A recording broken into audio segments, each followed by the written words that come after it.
विविध सामाजिक संघटनांकडून छत्रपती राजश्री शाहू महाराज यांना अभिवादन।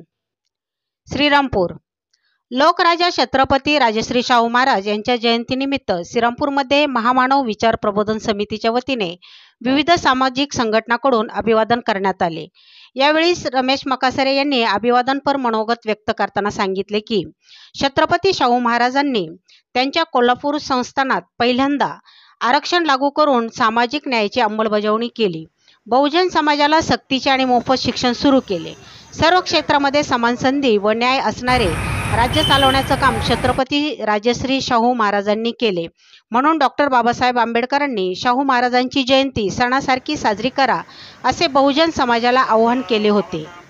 यावेळी बामसेफचे ज्येष्ठ कार्यकर्ते SK चौदंते, दत्तनगरचे माजी सरपंच PS निकम, दैनिक लोकवेदचे संचालक अशोकराव जाधव, विद्रोही सांस्कृतिक चळवळीचे तालुकाध्यक्ष डॉक्टर सलीम शेख, भारतीय बौद्ध महासभेचे जिल्हाध्यक्ष सुगंधराव इंगळे, मुळा प्रवाराचे माजी संचालक Ashokrao Bagul, Bapu Vairal, Sudhakar Bagul, Tukaram Dhanwate, CS Bankar, Bharat Pagare, Shantaram Borde, Prakash Sawant, LN Maske, Francis Salke, Bhausaheb Hiwrale, Dinkar More, Bhausaheb Kharat, Anton Bharpure, KC Dabhade, Laxman Mohan, Kachru Sable इत्यादी कार्यकर्ते मोठ्या संख्येने उपस्थित होते।